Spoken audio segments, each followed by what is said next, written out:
Estimadas amigas y amigos, bienvenidos a esta primera emisión de No te quito más mi tiempo con Cuauhtémoc González. Como les había dicho, el día de hoy tenemos un invitado especial para nosotros, súper importante. Valentín González Bautista, originario del estado de Oaxaca, radicado en el estado de México, mexiquense por residencia y desde luego en uno de los más importantes municipios que es el de Ciudad Nezahualcóyotl. Desde luego profesionista, político, pues ya con una amplia experiencia en los temas sociales, políticos y culturales de nuestra comunidad. De verdad nos da mucho gusto tener a un personaje tan importante para nosotros como lo es Valentín González Bautista. Y pues bienvenido, don Valentín. Hola, Cuauhtémoc.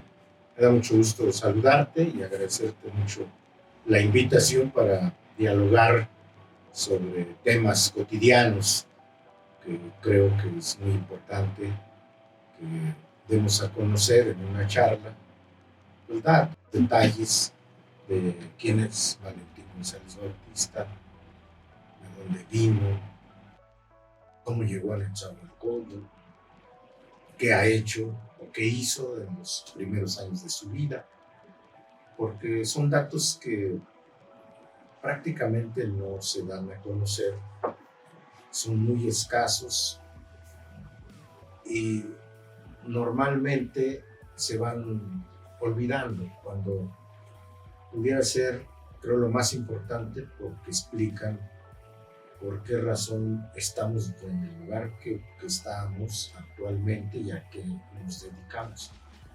Es muy importante el antecedente, creo. Entonces es una plática que seguramente nos va a remover recuerdos y surgirán incluso emociones, porque siempre es grato recordar de dónde venimos. Esa es la intención de este espacio, que la persona que pueda acompañarnos aquí en esta cabina, pues verdaderamente nos pueda transmitir parte de lo que es su vida, su recorrido por su experiencia laboral. Y bueno, pues el caso de Valentín González es algo muy importante para el municipio de Nezahualcóyotl, para el Estado de México y desde luego para el país, porque bueno, pues él representa algo que es sumamente importante en cada una de las personas. Valentín, ¿cómo empieza la vida en Nezahualcóyotl hace que prácticamente ya 70 años? Pues sí, prácticamente. Pero bueno, yo quiero referirme al origen.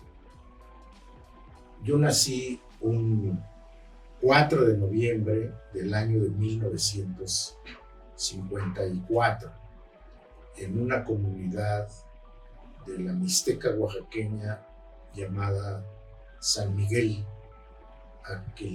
población a la que le agregaron el nombre de un abogado muy prestigiado porque fue mentor de Benito Juárez, el licenciado Marcos Pérez, y pertenece esa comunidad al distrito de San Pedro y San Pablo Tepozcolula, en la Mixteca oaxaqueña.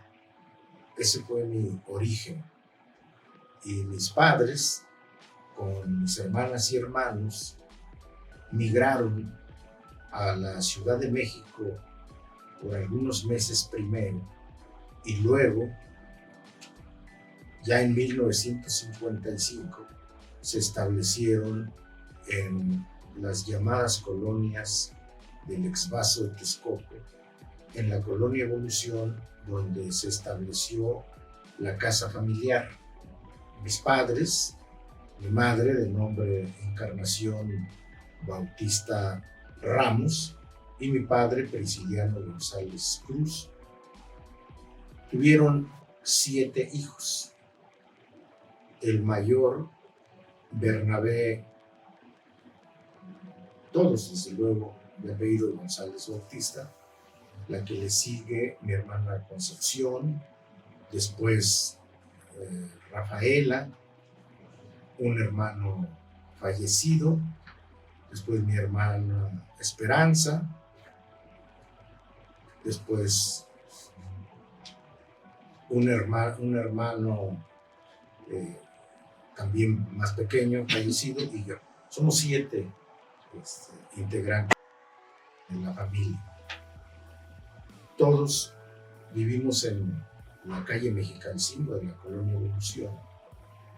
Y mi vida en esos primeros años pues fueron como la de muchos niños que llegaron con sus familias de distintos estados de la República en un lugar inhóspito, porque esos terrenos donde se asentaron estas colonias llamadas del Ixmazo de Texcoco fueron precisamente producto de la desecación del lago Texcoco.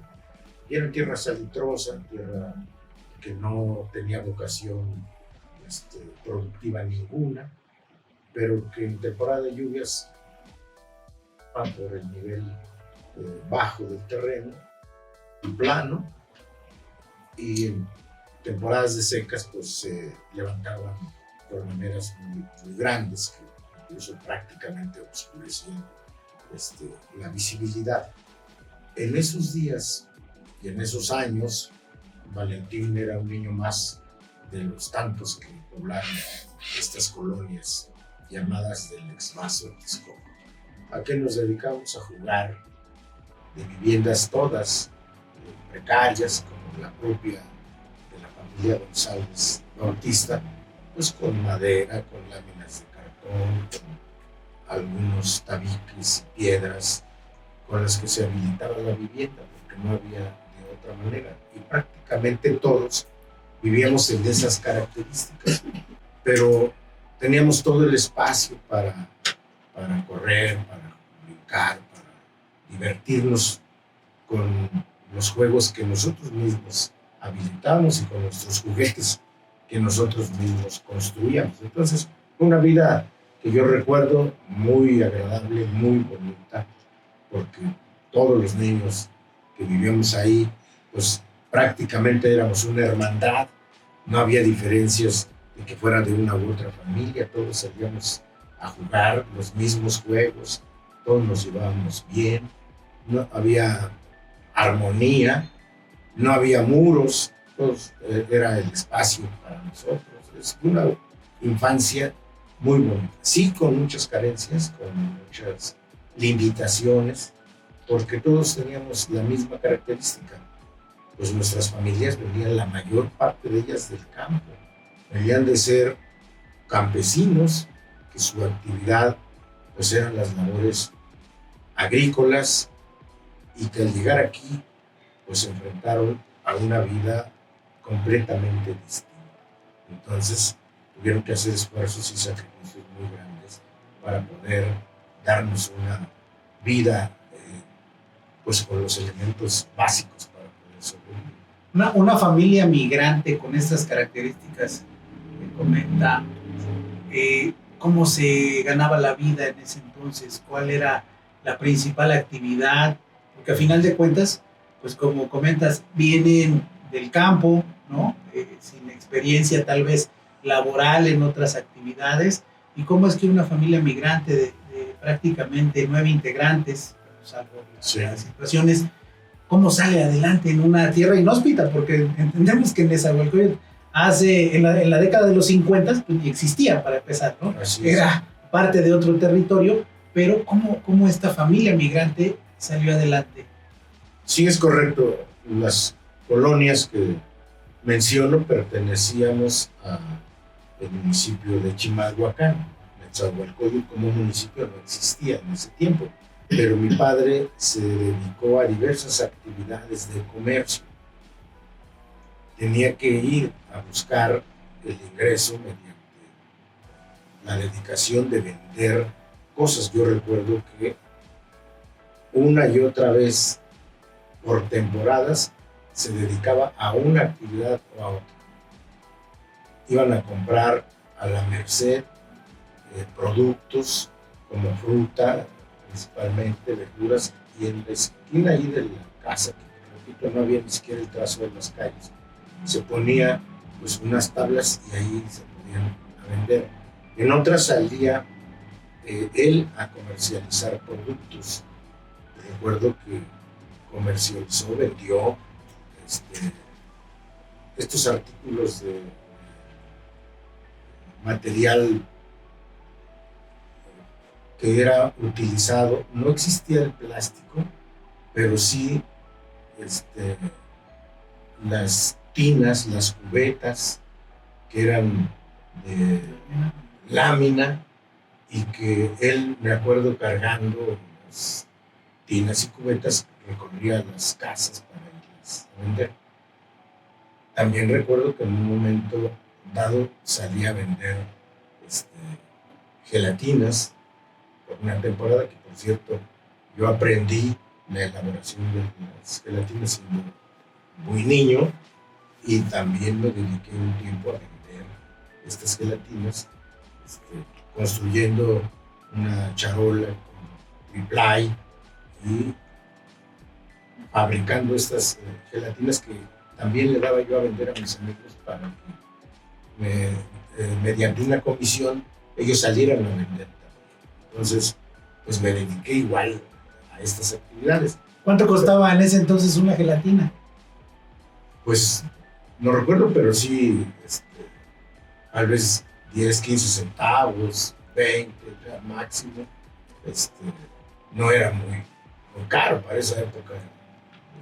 Bueno, pero también la gente pues no tenía tanto, ¿no? Como para darse lujos de... Pero bueno, estas actividades y estos trabajos del comercio, muchas personas también se dedicaban a eso. Desde luego a los trabajos de la albañilería, porque se estaba construyendo las casas, se empleaban en la construcción de las casas y en la propia autoconstrucción de las viviendas. Entonces, me acuerdo de estas actividades porque cuando regresaba de trabajar, él traía algo para la casa, una fruta, o una sandía, o un melón. Supongo ahora me acuerdo pues de lo que él vendía y nos traía a la casa. Entonces, eso fue lo que los primeros habitantes buscaban. Y desde luego tenían que ir a trabajar fuera del territorio. Se iban a la Ciudad de México, pero a esas labores, porque la mayoría de la gente pues, era fuerza de trabajo que estaba apenas incursionando en la vida urbana o semi-urbana, porque no eran 100% producto de una convivencia urbana. Entonces, por eso también tuvimos pues, compañeros de nuestra edad que traían costumbres distintas en el baile o el canto, y los adultos también. Pues recuerdo convivencias donde se escuchaba la música, tocaban la guitarra, o alguien ya tenía un acordeón. Es decir, había esa convivencia. Como verbenas. Ajá, porque todos nos identificábamos por estar en igualdad de condiciones. Y repito, no había muros. Nuestra vivienda y los patios eran extensos porque no había límite. Entonces, pues nuestra convivencia... Hasta donde el polvo te dejaba ver. Hasta donde el polvo nos permitía ver. Por ejemplo, después de la temporada de lluvias, si se secaba nuevamente, el sol abrasador cuarteaba la tierra. Y el levantamiento de una superficie salina que nos dedicamos a levantar, y había personas que compraban ese material que era el llamado tequesquite. Lo metíamos en costales y luego iban personas a comprarla, y yo no sabía para qué. Hasta después me enteré que ese producto de sal se utilizaba en el proceso de la nixtamalización para los molinos, para hacer la masa.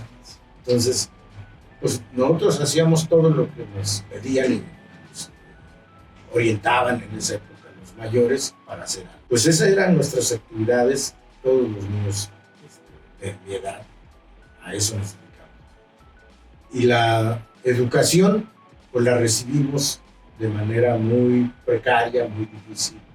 Yo hice mi educación primaria en la escuela Miguel Hidalgo y Costilla, en la colonia Evolución, que estaba ubicada en la avenida Adolfo López Mateos, antes llamada Avenida Central, donde está ahora el Coyote, que es la escultura del escultor Sebastián, hacia la parte sur, hay una calle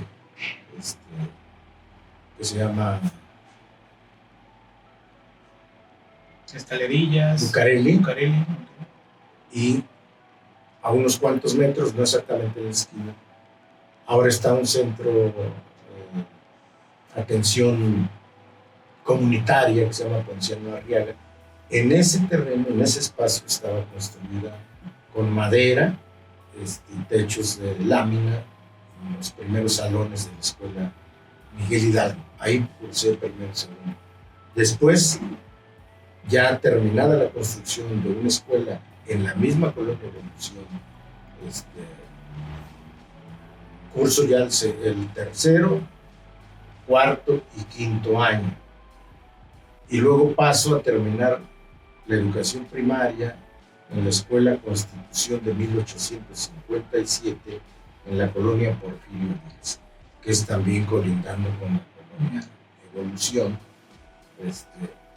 En toda esa zona, en todo este territorio es donde yo pasé mi educación básica. También fue muy, muy importante porque tuve pues, el privilegio, como muchos de mis contemporáneos, de recibir el beneficio de un programa alimentario que eran los desayunos escolares. Nuestros padres pagaban 20 centavos diarios, $1 a la semana, para recibir, antes de iniciar las clases, un desayuno, que era un cuarto de leche, una marqueta, un emparedado, una fruta, podría decir. ¿Era un programa del DIF nacional? Del DIF nacional. Okay. Era el gobierno del licenciado López Mateos. No era el DIF como tal, porque antes era el Instituto Nacional de Protección a la Infancia. Okay. Tenía otro nombre. Y nos distribuían por las mañanas ese desayuno en unas bolsas de plástico, pero llegaban en una tina de acero inoxidable. Yo la veía grandísima, con hielo, y entonces la leche era fría, fresca, y con un plátano, con un emparedado, con mermelada, no, pues era una delicia. Entonces nos alimentamos, eso nos permitió pues salir adelante, porque ahora me explico, una familia con un padre que traía una formación de experiencia en labores del campo, y mi madre sin tener una instrucción, sino dedicado exclusivamente al hogar. Cómo nos pudieron mantener a una familia numerosa y darnos la oportunidad de ir a la escuela. Porque mis hermanos mayores fueron a la escuela. Qué importante es esa parte, porque hoy en día tenemos una situación muy complicada con los infantes, ¿no? Al final de cuentas no hay las condiciones para darles un buen desayuno. Muchos llegan, pues obviamente, sin nada en el estómago, con complicaciones para el aprendizaje. Eso ya viene en un tema de desarrollo en las actividades y aptitudes que necesitan para la escuela. Entonces, a final de cuentas, ese tipo de apoyos fue de mucha importancia, ¿no? Porque pues, con estas condiciones tan precarias en las familias, y que el gobierno le pusiera un poquito para que por lo menos tuvieran el desayuno que bien comenta don Vale, pues obviamente eso permitió que se desarrollaran de mejor manera, ¿no? Inicié el programa de la distribución de los libros de texto gratuito, también en eso. Entonces recibimos un libro de cuaderno de trabajo y de texto, donde aprendimos lecciones básicas de la instrucción primaria, pero nos resolvió el problema, porque teníamos pues, el desayuno y teníamos dónde escribir y dónde pues, informar. El gasto cuando más se hacía pues era para el cuaderno. Me acuerdo que había unos cuadernos muy delgaditos, no sé si tenían 10 hojas porque era muy delgado, doble raya, porque ahí hacíamos los ejercicios de caligrafía y manuscrita, y entonces nos dotaban de esta herramienta valiosa que eran los libros. Entonces pues fuimos muy afortunados, y pues yo tenía que hacer el recorrido de la calle Mexicali 5, que está pasando la avenida San Juan a Inés de la Cruz, 3 calles hasta la avenida Rodolfo López Mateos, donde hoy está el Coyote y donde antes estaba el Cine Lago, para ir a la primaria. Y bueno, pues era todo llano, no teníamos problema, no había problemas de vehículos, ni mucho menos. Entonces, caminábamos, era una diversión, porque las viviendas tenían siempre su radio de transitores prendido, y pues, oíamos una música a un lado y continuábamos oyéndola, aun cuando caminábamos un buen trecho, y queda en mi memoria las canciones de José Alfredo Jiménez.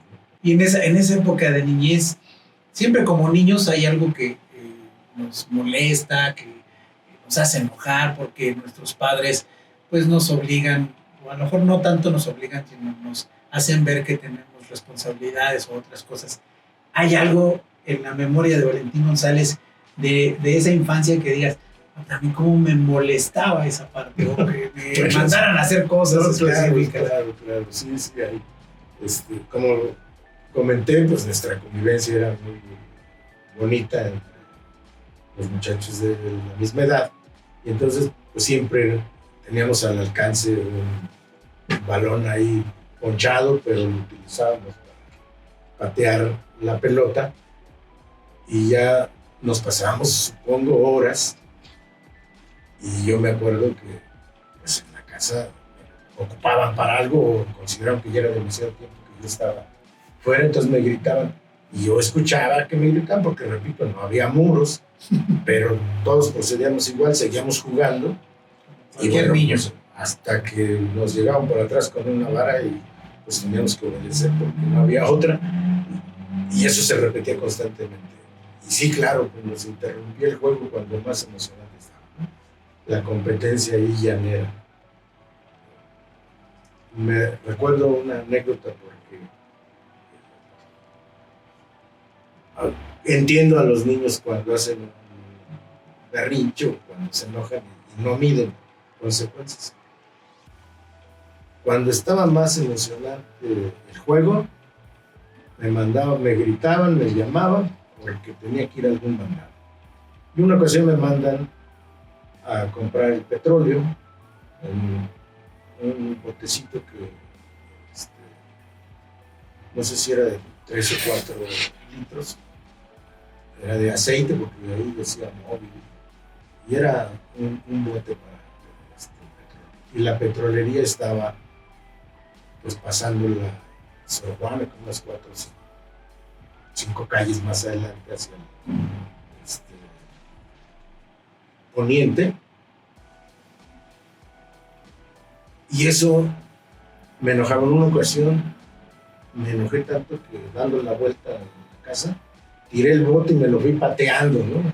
Hasta la altura de la Sor Juana, y pues ya todo abollado. De lámina. Entonces ya lo iba yo pateando, hasta que reacciono cuando veo ahí la abolladura y ya no hallaba cómo enderezarlo. Y ahora pues digo, qué necesidad, pobre bote, pues qué culpa, ¿no?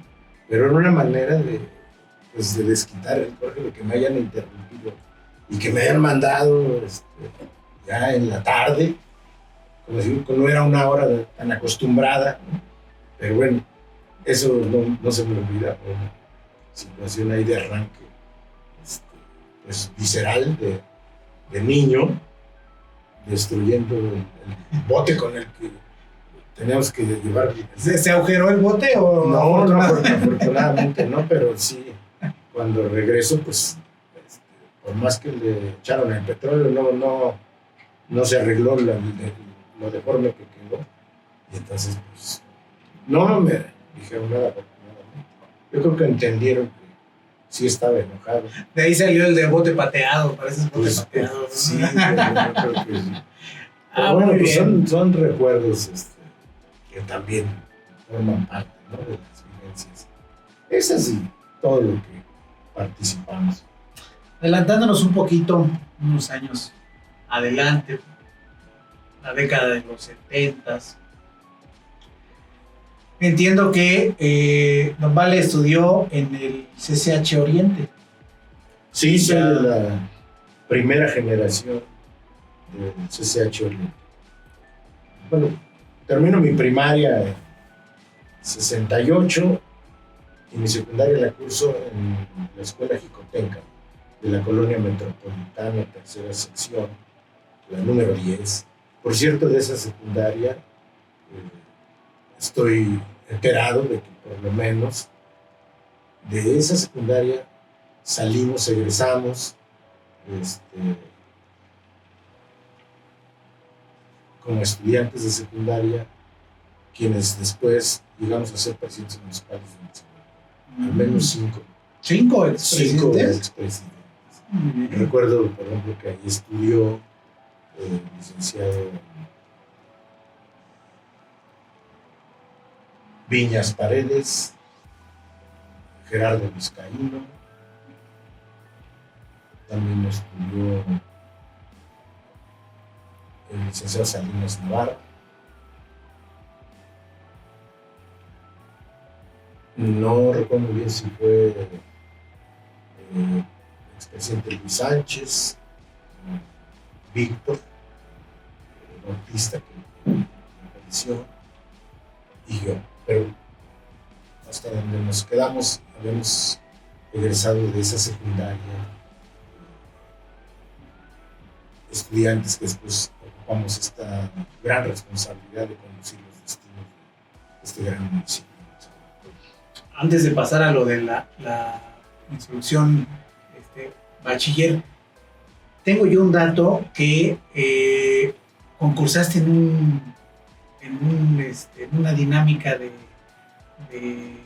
dibujo por parte de... infantil, sí, eran pues ya los últimos meses de la educación primaria y hubo una convocatoria en las escuelas para que participáramos con un dibujo relacionado con lo valioso del agua para el consumo humano, del agua potable. Entonces para esa época, para el 68, pues ya teníamos algunas redes y algunos hidrantes, porque antes íbamos a un tanque elevado que estaba ubicado exactamente donde está el monumento del Coyote ahora, y que todos conocimos como el Tinaco, el famoso Tinaco. Ahí todos íbamos por el lago. Había López Mateos y Pantitlán. Y yo incluso, pues dentro de mis actividades ya de adolescente, acarreaba agua desde ese lugar hasta la casa en Mexicalcingo. Y también me ocupaba en la carrera agua para los vecinos, llenándoles sus tambos de agua con el famoso aguantador y las 2 latas alcoholeras de cada lado. Está largo el tramo. Es como 1,5 kilómetros más o menos, ¿no? Son menos. Pero bueno, las ganas de aportar algo, de hacer algo, de tener un ingreso, pues nos motivaba, nos llevaba a hacer este tipo de trabajos. O sea, a lo mejor por eso no crecí tanto, les digo yo a mis nietos. Debía haber sido yo más alto y fuerte. Pero bueno, esas eran las actividades. Ese ejercicio de participación con un dibujo me hizo acreedor a un premio. Saqué el 3er lugar por el jurado que calificó los dibujos de los escolares. Y me acuerdo, y quien me entregó mi premio fue el que después supe que era un famoso ya pintor de aquí de Netzahualco, muy apreciado,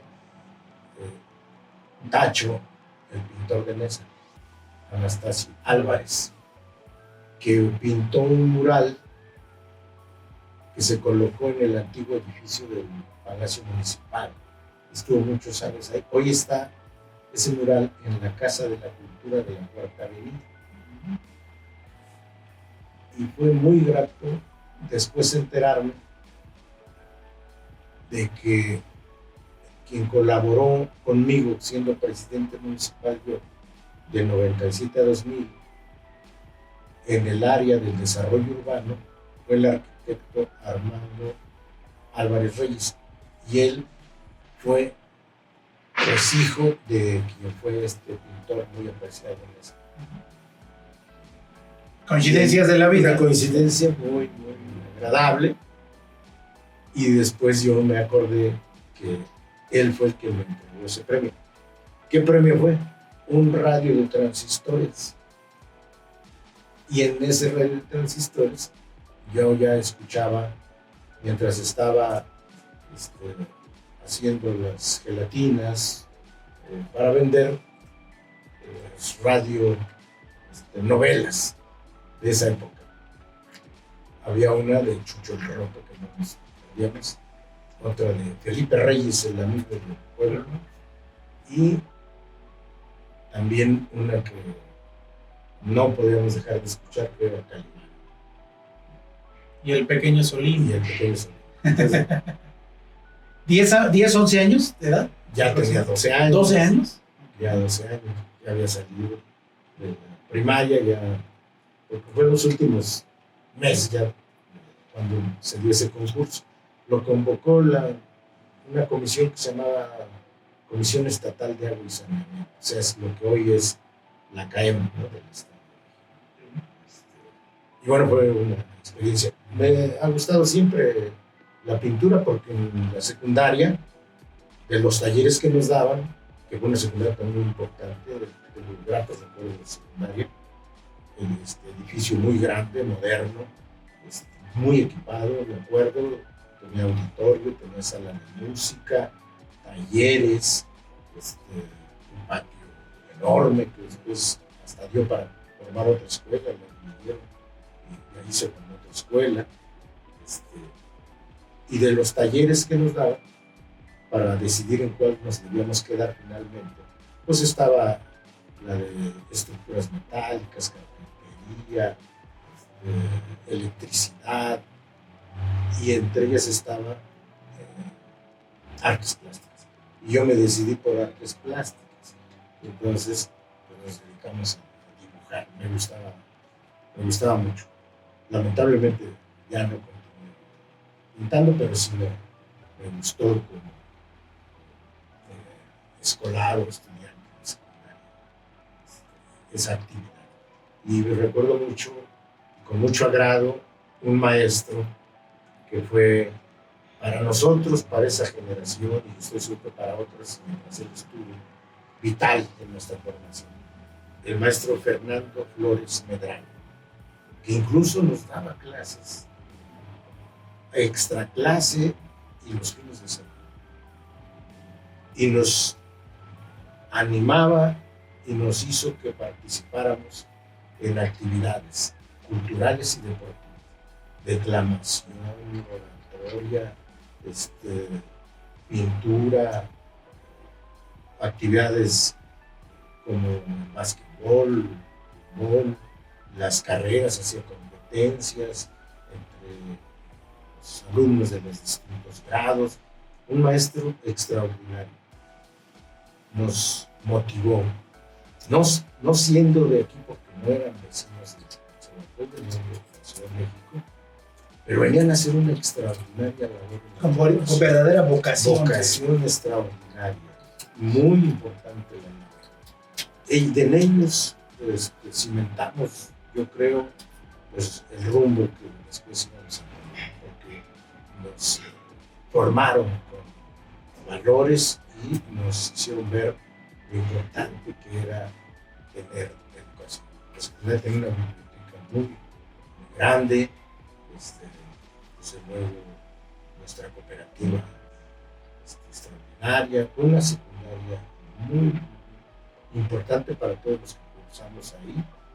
Tengo gratos recuerdos. Este maestro, en reconocimiento a esa labor, porque luego él fundó y fue de planta de profesores en la escuela Almeja, lo invité para que fuera el cronista de Netzahualcóyotl durante mi gobierno. Y aceptó con mucho agrado, le dio mucho gusto, y él fue el cronista. ¿Por qué? Porque conoció al municipio de Netzahualcóyotl en sus inicios, porque trató a sus primeros pobladores, tanto a padres de familia como a alumnos, y porque gracias a maestros como él logramos encauzar nuestra formación y no desertamos, al contrario, aspiramos y quisimos seguir estudiando. Y ahí es cuando, pues obviamente, llegas al bachiller, bueno, al sí, ya CCH. termino la secundaria en 1971 y entro a CCH Oriente en 1972. Soy de la primera generación. En 2022 se cumplieron 50 años de la creación del CCH. Ahí fue ya otra historia. ¿En qué momento se transfiere esta, no sé si llamarle necesidad o esa parte del individuo en la que dice, hoy quiero tomar este camino en el ámbito social para el desarrollo de la comunidad? O sea, ¿en qué momento toma esa decisión de tomar el camino social y de meterse en los problemas o ayudar a que se solucionen los problemas de la comunidad? ¿Siempre hubo esa inquietud o en algún momento de la adolescencia detona esa parte? ¿Cómo sí, bueno, yo tengo que decir que no surge de la nada. Hay una influencia en el círculo familiar, porque mi hermano mayor, Bernabé, y mi hermana Rafaela, que le sigue, ya habían trascendido en su formación y estaban estudiando en la escuela normal. Uno ya prácticamente terminando y Rafaela iniciando. Y les tocó el movimiento del 68. Estudiantil. Ese movimiento estudiantil afectó pues, todos los centros de educación, la juventud, y desde luego movió muchas cosas. Y entonces hubo una politización, y yo recuerdo que llegaban a la casa libros y revistas que ellos ya leían. Y yo, pues a esa edad, lo que hacía era solamente ver esos materiales, pero no tenía un conocimiento ni una inclinación para leer textos de esa naturaleza, de los que ellos ya venían leyendo, pero sí las revistas. Entonces, me acuerdo que llegaban revistas con información de Cuba, de la Unión Soviética, libros de filosofía, libros de política, y empecé a conocer los nombres de los fundadores del socialismo científico. Es una revista o un libro de Carlos Marx o de Lenin, y la figura de Fidel Castro, de Che Guevara, en las revistas. Entonces, yo empecé a conocer eso a muy temprana edad. Y luego en la secundaria, por este profesor, él nunca nos indujo ni nos mencionó absolutamente nada en cuestión política. Su área era el deporte y la cultura. Había maestros que después me entero que tenían una formación política porque eran de orientación lombardista. Venían formados en la escuela del líder filósofo Vicente Lombardo Toledano, con incidencia en los sindicatos, tanto de maestros como de otros sindicatos. Y ahí, en la secundaria número 10, había maestros que ya nos empezaban a orientar muy discreta y cuidadosamente, pero ya empezaban a darnos algunas cosas. Y nosotros ya ahí empezamos ya a tomar un poco más de participación, porque pues ya los efectos fuertes como resultado del movimiento del 68 ya los vivimos muy, muy directo. Ya nos dábamos cuenta, porque se hablaba mucho de los estudiantes. Y con ese concepto estudiantes nosotros ya nos consideramos para una opinión de algunos adultos como de temor y otros de respeto. Entonces algo nos decía a los jóvenes de nuestra edad que algo había pasado importante, que después nos dimos cuenta que decirlo así.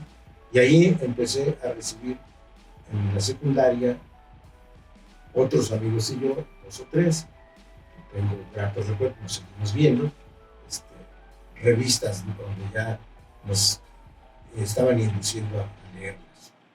Y ahí tomamos, digamos que nuestras primeras lecciones y acercamientos de conocer biografías de héroes mexicanos, pero también las revistas que hablaban ya de lo que sucedía en el mundo, principalmente en Cuba, en la Revolución Cubana, y lo que sucedía en la Unión Soviética y un poco en China, pero principalmente Rusia, la Unión Soviética y en Cuba. Entonces ahí es donde empieza esa inquietud. Ya para 71, pues ya estábamos más que informados, porque para esa fecha en Nezahualcóyotl también ya los colonos habían desplegado una actividad muy fuerte de defensa y lucha por la regularización de la tenencia de la tierra, por evitar los fraudes con los fraccionadores, por empezar a dotarse de servicios públicos. Ya veíamos asambleas en las colonias, con los aparatos de sonido que colocaban y que informaban en las juntas. Y yo ya me fui acercando a ese... Estamos hablando de la primera década después de la fundación del municipio. El municipio es en el 63. O sea, a 5 o 6 años prácticamente. Okay. Sí, el municipio se creó en 63, abril de 1963. Y de 63 a 70, pues nosotros ya teníamos conocimiento muy claro de qué es lo que estaba pasando fuera de nuestro municipio y la necesidad que teníamos de colaborar, de participar y hacer actividades con jóvenes en nuestras colonias, haciendo labores de limpieza, consiguiendo árboles, me acuerdo, en la Ciudad de México, y sembrarlos para que tuvieran los arbolitos. ¿Y se dieron esos árboles? Y se dieron porque en algunos no había, en algunas calles todavía no había el drenaje. Entonces había zanjas por donde corría el agua que escurría, lavaban la ropa y los trastes, y esa agua le servía a esas plantas porque no había otra. Y sí, claro, sí se dieron. Y por eso la gente quiere mucho y valora mucho nuestros camellones, que son amplios, y si lo ven un poco de verde, de imagen urbana, pues todos nos sentimos orgullosos y deseamos eso, porque pues quienes tuvimos pues la fortuna, del privilegio de vivir los primeros años en el municipio, añorábamos tener este tipo de ciudad, porque no teníamos. Entonces, pues digamos que me desarrollé, crecí y viví los primeros años, al igual que en las colonias del municipio. Me fui desarrollando paralelamente al municipio. Soy parte de una familia fundadora de este extraordinario municipio. Excelente, excelente. Bueno, don Valentín, ¿y cómo es esta parte? Ya lo comentamos ahorita, la transición de la secundaria, del nivel básico a media superior, y desde ahí obviamente ya estando en el CCH ya vienen proyectos más serios, ¿no? Con una orientación ya muy clara, derivado del estudio, el análisis que se dio años atrás. ¿Y en qué cae? Me refiero como joven de esa época, ¿cómo corresponde las actividades que se tienen de manera juvenil para el beneficio de la sociedad? O sea, ¿en qué se traduce, mejor dicho, esos esfuerzos de los jóvenes que se están instruyendo en la media superior y después posteriormente a su vida universitaria? ¿Qué es lo que en su momento, en el México de esa época, pues ayudó a que jóvenes de las características de Valentín González pudieran destacar en el ámbito tanto social, político y desde luego económico? Yo creo que fue esencialmente la necesidad. todos queríamos y aspirábamos a tener algo más para nuestra propia convivencia. Y como no había, y ahora lo explicamos claramente, pues en esa época de por sí los gobiernos no tienen nunca suficiente dinero para resolver las necesidades de los servicios, de la infraestructura básica de los municipios. No alcanza. Y en esa época menos. Entonces, pues prácticamente los ciudadanos, los vecinos tenían que dotarse de sus escasos recursos para ir construyendo un espacio pues, que les permitiera una vida mucho más decorosa, un poco más digna. Y entonces es la necesidad la que nos hace participar en labores cotidianas, sencillas, simples, de poder hacer alguna actividad que contribuya a eso. Y era cuestión de los propios jóvenes, no que nos dijeran los adultos, pónganse a hacer tal o cual cosa, sino nosotros mismos. Nadie nos decía que limpiáramos los lotes baldíos, a donde se acumulaba la basura. Nadie nos decía que debíamos ir a conseguir arbolitos y sembrarlos. Nadie nos decía que teníamos que ir a buscar dónde recibir algunas lecciones de música o de algún esparcimiento sano. Recuerdo que las iglesias en esa época cumplieron un papel importante. Primero porque ahí nos mandaban desde muy temprana edad a recibir el catecismo y nos daban unos dulcecitos de premio, las catequistas. Quienes asistíamos, pues nos traíamos nuestros dulces. Y el estar conviviendo ahí ya era muy importante. Y después, en algunas iglesias, daban algunos talleres o clases para los niños.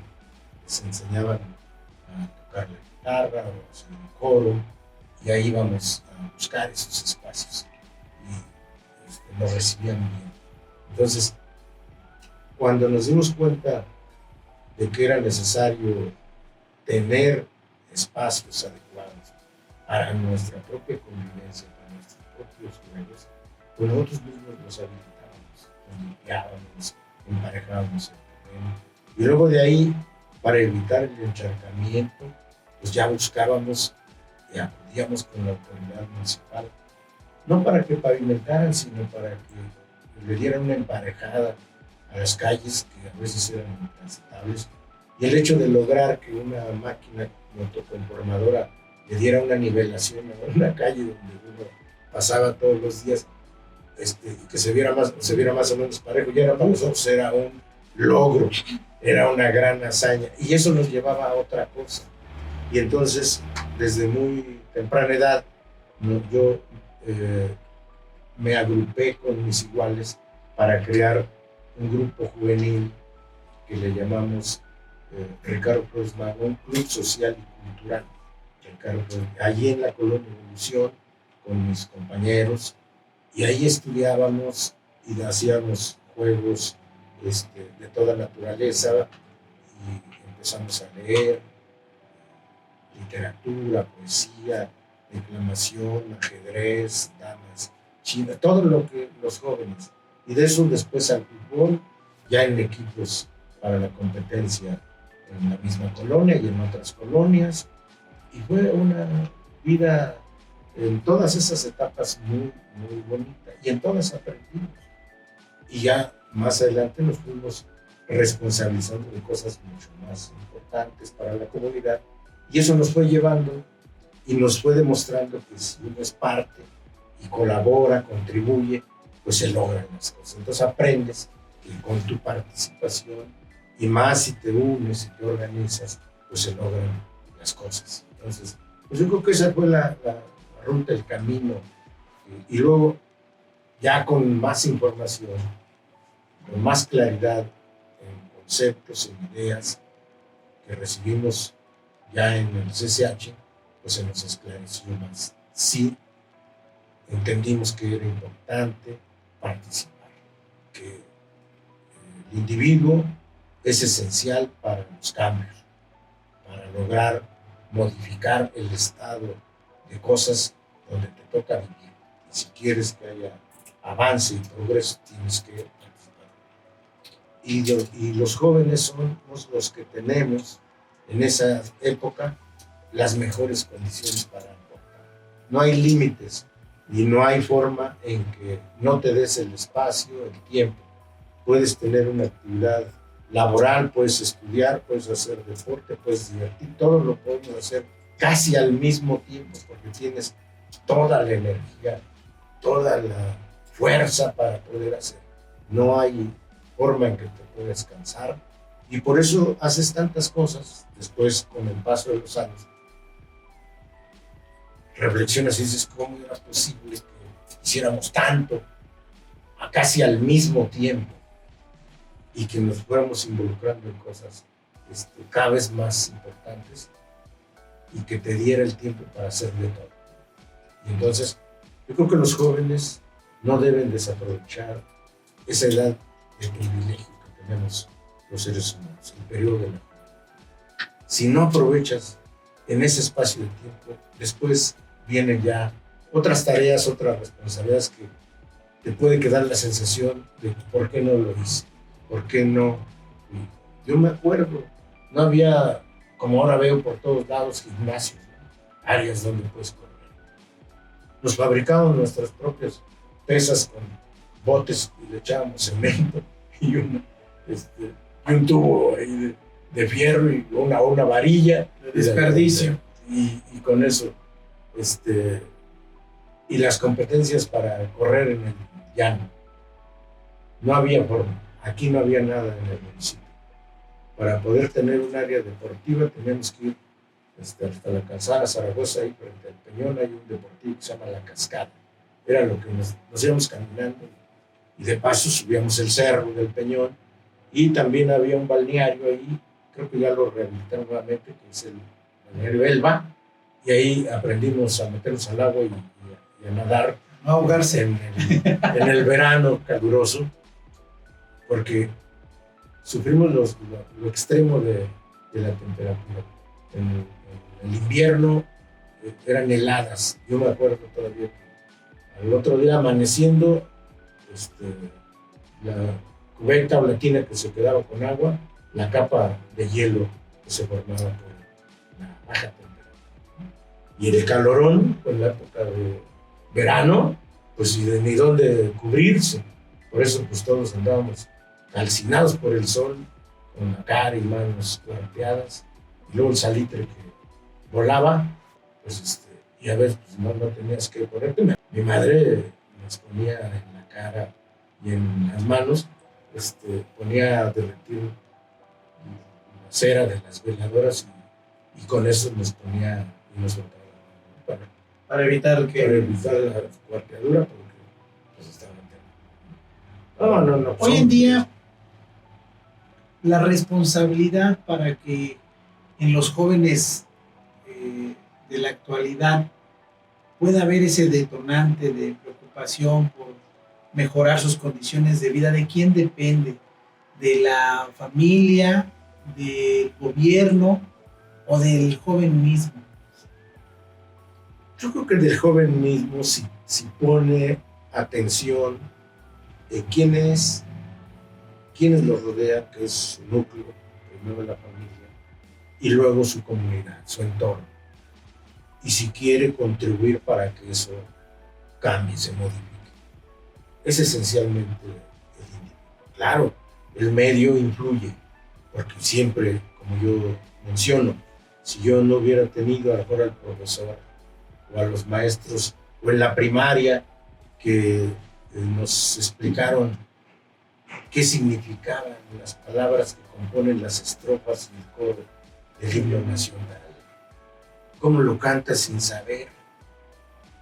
Hoy le pregunto yo a un estudiante y difícilmente se sabe el significado de las palabras, ¿no? Se canta porque lo cantan en el partido de fútbol, ¿no? Y cuando juega la selección pero mexicana. no tienen el significado, que es pues, uno de los signos más bellos del mundo. Es un llamamiento, la estrofa, ¿no? El coro, mexicanos al grito de guerra, es decir, estén atentos, es una convocatoria.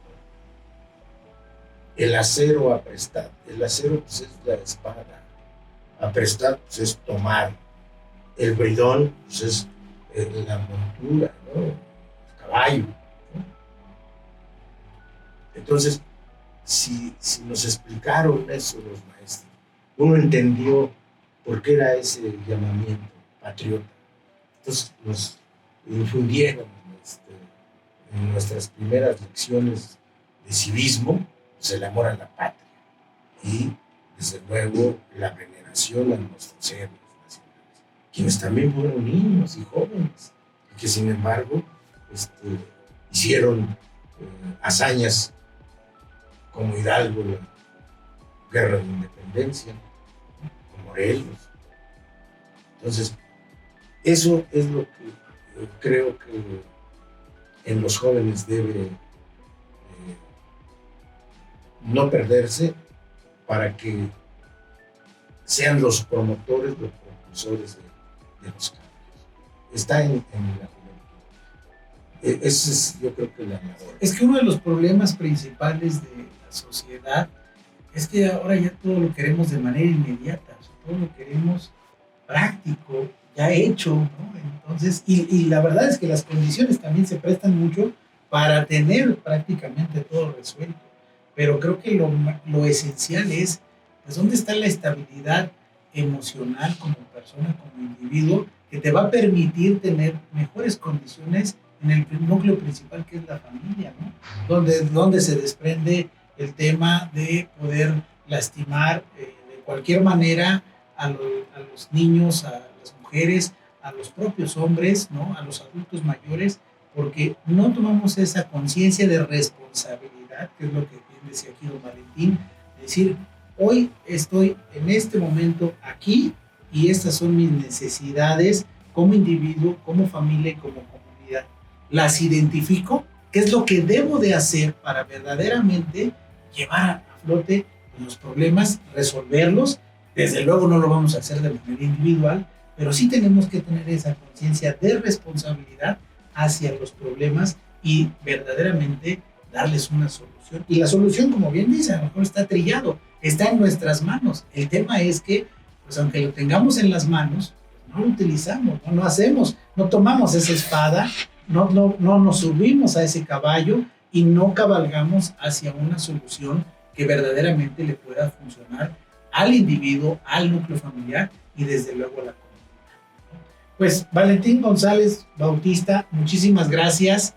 De verdad, para nosotros es un gusto tenerte aquí. Es un padrino de lujo para el primer podcast de Cuauhtémoc González. Y bueno, pues no me queda otra más que decirte, Valentín González, no te quito más mi tiempo. Muchas gracias por la invitación. Gracias. Gracias, buenas tardes.